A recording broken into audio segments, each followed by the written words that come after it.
Hi, my name's John Dick, and I'm here to explain to you how unarmed combat works in SCUM.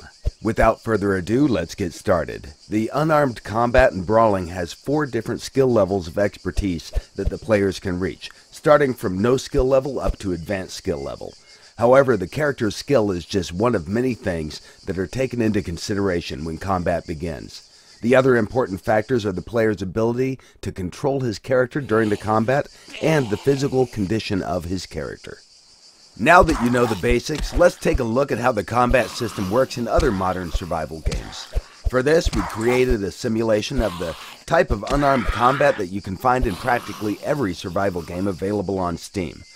From what you can see here, the character is constrained at the hip, but you can tilt their upper body and throw random punches toward your opponent.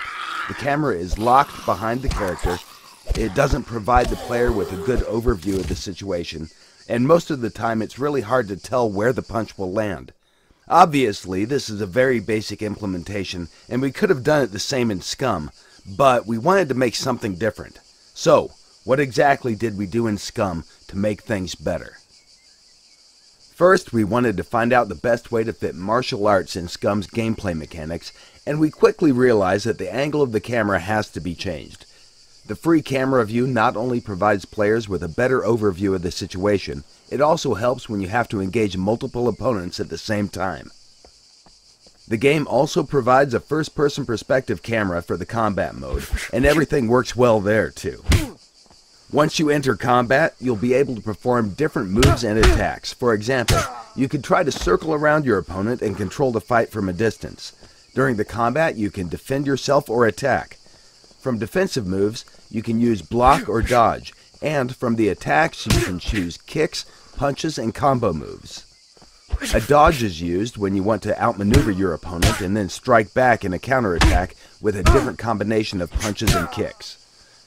With the left mouse button, you can perform punches. With the right mouse button, you can do kicks. Combos are performed by pressing a combination of keys, followed by left or right mouse button, depending on whether you want a punching or kicking combo. The skill level of your character will define types of moves your character will use during the combat. So, for example, he might do a simple jab or a cross.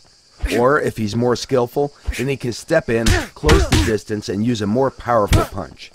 Combos are special attack combinations that inflict more damage than a normal punch or kick, but they also drain stamina at a faster rate.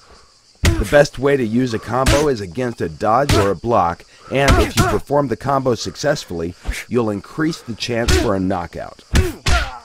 Along with the skill level, the character's attributes will also influence the outcome of the fight. Strength, constitution, and dexterity are attributes that the player chooses during the character creation process. But once the game starts, these parameters will gradually change depending on the character's diet, metabolism level, actions players take, and overall health status of the character. That will, of course, be reflected on the character's speed, endurance, and strength during the battle.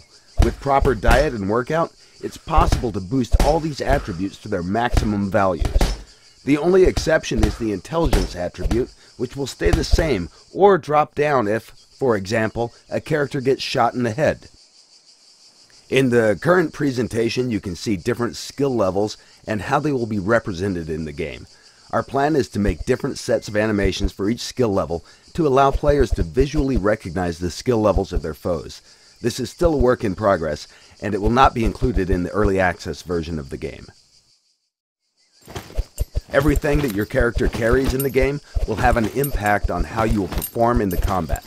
Heavy gear will make your moves slow and sluggish, and it will drain your stamina more quickly. It's recommended that you drop excessive weight before you enter a fight. The combat skill can be effectively used against other players, NPCs, and it can be used against animals too.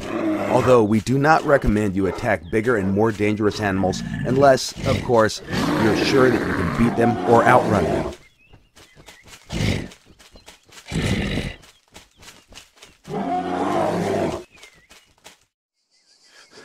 In short, these were the basics about SCUM unarmed combat skill, and everything you saw is still a work in progress.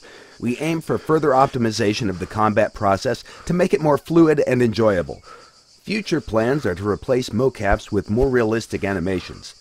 to make hit reactions for blocks, and because our system is modular, once everything is set up, we plan to include other martial arts as additional combat skills that players will be able to choose. We hope you have enjoyed this presentation, and if you want to find out more about SCUM, be sure to follow us on Facebook, Twitter, or our dev blog on scumgame.com.